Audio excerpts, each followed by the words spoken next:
Marco here, and today I'm doing an owner review of my BMW 435i versus my Tesla Model S. Here we have a 6-speed manual, 3-liter turbo with M Sport package. Here we have the 70D with a 70 kilowatt battery. No transmission. So a lot of people are probably wondering, why am I doing such an odd review? I've been a car enthusiast my entire life. My first car was manual. For the first 14 years of my driver's license, all I bought was manual cars. I bought the BMW brand new in my late 20s, had to have it manual, had to have the M Sport package. The Tesla, I've had it for 8 months. It's the first car I've bought without a manual transmission.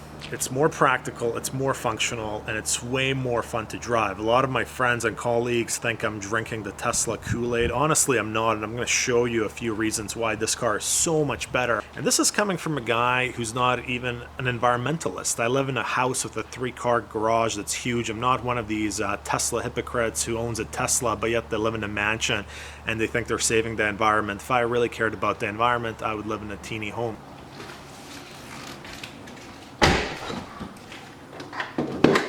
Talk about practical. It takes me less than 5 seconds to plug in my Tesla when I get home from work.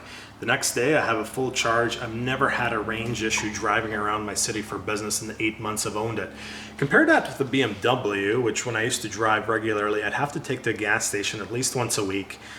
You got to pull in, you got to fill up a large tank, you got to pay. It takes at least 3 to 4 minutes, where this takes less than 5 seconds. It also requires a lot less maintenance. That car I used to have in the shop all the time for regular oil changes. The local BMW dealership would give me some crappy 3 Series loaner. The Tesla, because it has very low maintenance, I get to keep in my possession a bigger percentage of the time. So speaking of functionality, let's do something really simple in this BMW, like punching an address into the navigation. So first of all, I gotta click on navigation. Then I gotta scroll up and click on enter address. Enter for the house number once again, 1. You can also use this thing to write. Sometimes it picks it up, sometimes not, but it's not any quicker than scrolling the wheel. 5, 6, 6. Scroll back to OK. Now it's going to ask me for the street name. So let's go Hillside. H-I-L-L-S-I.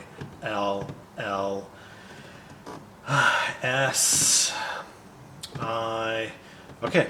Hillside Avenue. So I'm finally there. I click enter.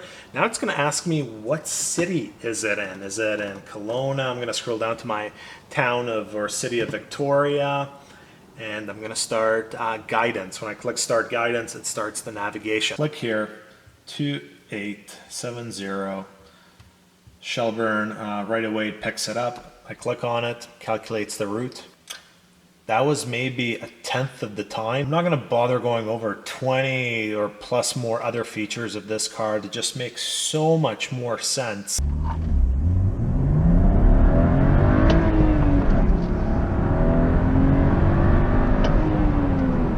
That's all the video I actually have of me driving the 435i, as during the production of this exceptional video, I ended up selling the 435. It was just collecting too much dust in my garage. So a lot of you car enthusiasts will say, how can this car be more fun to drive? It just is. The 2 cars, this is only a 70D, have identical 0 to 60 mile per hour acceleration time. When you actually drive the cars back to back, which I did quite a few times, the Tesla, for whatever reason, feels so much faster. And I think it's the way that the electric motor is put down torque. It feels like a jet plane taking off. The BMW didn't feel slow, but it definitely did not feel the same as this car. Where that comes into play is merging onto highways and passing people. It's just so much more fun. I'm gonna get onto the highway right here, and I'm just gonna floor it.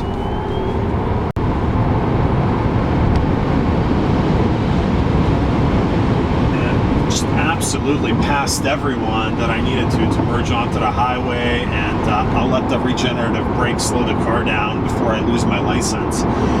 It's not just the acceleration. This car, despite being a heavy pig on weight, actually handles beautifully, and I think it's because the battery packs, they're on the floor floor pan, so the center of gravity for this car is extremely low. Overall, just the feel of this car is just better than the BMW. Its tangible factors to just make this car more fun to drive. Do I miss having a 6-speed manual that I had in the BMW? I do, but all the other things in this car outweigh the fun of the 6-speed manual. And at this point in my life, if we completely put the environment aside and the fact that this car is more functional, in terms of pure driving dynamics, I would take it any day over the BMW.